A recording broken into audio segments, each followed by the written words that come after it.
In this video, you'll learn how to bookmark the web, create labels that organize your research, and manage your bookmarks. How you perceive yourself as a researcher and how you perceive the purpose of research impacts the decisions you make, the strategies you use, and the practices you implement. The perfect example is a researcher who mines the web. You know, the goal is to find 6 or 12 or 20 sources, so you're going in just to find those materials that you think will please your instructor. What decisions are you actually making and what strategies are you using? The first step you guys take is usually type in your keywords into the search box. You probably read a few of the titles. You click on a link. You may read a paragraph or two, and then you click to either email it or to save it and print it. And that's pretty much it. And that's the extent of your research. This method isn't so bad, but when you have thousands, or in this case 1,630,000 sources to go through, then this approach and method could take forever. Of course, students don't actually go through all of these. They actually just pick probably the first 10 or 20 sources. I'm going to offer a different approach that's more conducive with someone who is exploring the web to gather key authors, key concepts, new terminology, new relationships between ideas or fields. This approach will allow you to skim the web, organize information according to the way it's making sense to you, edit your organization of this information, and then later retrieve it for careful reading. The first tool we're going to need is Bookmarks. I prefer Google Bookmarks. You can use any other, but I have the Google toolbar and I like many of the tools that Google offers. You can find it by simply Googling Google toolbar and then downloading it onto your browser. The next part is pretty easy. I'm going to put my keywords into the search box. Let's say I'm researching technology and politics. Now I like to use Google Scholar because I like the way Google organizes its information, and Google Scholar will filter out all the consumer ads, so this is primarily academic sites. The first thing that you should notice is the cited by feature.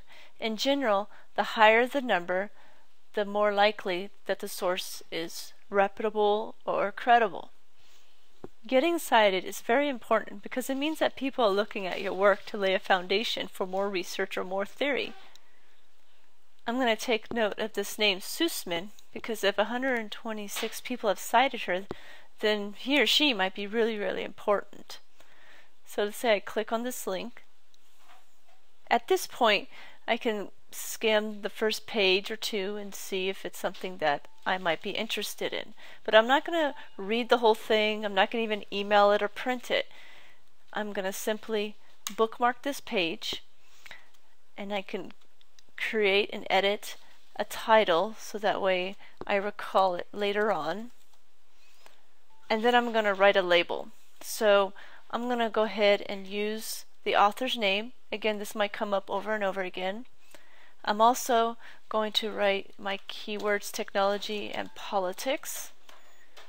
And last, it was a book, so I'm just going to throw in there that it was a book. Make sure that you separate each label by a comma. That was easy enough. Let's try it again. I skim down, look for another source. And I'm going to go ahead and select this one, UC eLinks.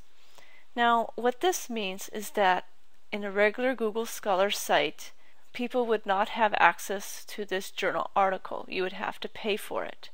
But because you are a UC student, then you get this article for free.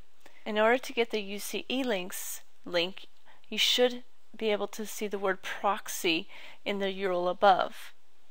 If you do not see the word proxy, then this UC eLinks will not appear. If you are logging in student housing or within the library, then this would not be an issue at all. It's only when you're logging in off campus. So if you're off campus and you want to access the Google Scholar site, make sure you first log in up here and then click on the library homepage and then enter your search terms into the Google Scholar box. If you forget this step, you will be prompted to pay for the article.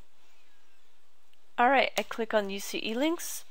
I'm going to select the database that says full text available.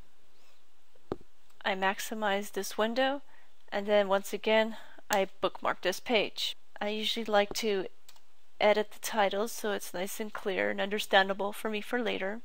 And then I write some labels. So again, this is about technology and politics. In the abstract, it also talks about democracy, so I'm just going to write technology and democracy. And it's a PDF, so I'm just going to throw in then that it's a PDF. Again, I have to separate each label by its comma. After exploring the web for, let's say, 30 minutes to an hour, if I keep noticing the same authors, then I'll have a bunch of sources from that one author. If I keep noticing the same kinds of concepts or themes appearing, then I'll have a bunch of sources under those keywords. After about an hour of research, let's say a day of research, I can then now go in to manage my bookmarks. Here I could sort it by title, or I can sort it by label. So I can see all the books I found, all the PDFs I found, all the sources by Sussman. I have other bookmarks here for other purposes. So this is everything I found on technology and politics. I can organize it by a particular class if I would like. The greatest feature of the bookmark tool is that at one point you may have dozens and dozens of bookmarks. Some you did today and some you probably did months ago or even a year or two ago. The search box allows you to type in any keyword. For example, let's say I remember reading something about remediation the other day or the other month. So I'm simply going to write in the word remediation and then search bookmarks. Automatically, the link to the source appears, and then all I have to do is click on it and I'm taken directly to that source. At any time, I can go back to all my bookmarks and remove any of them, remove any of the links, add more labels, restructure everything. It's totally up to you how you want to organize the web.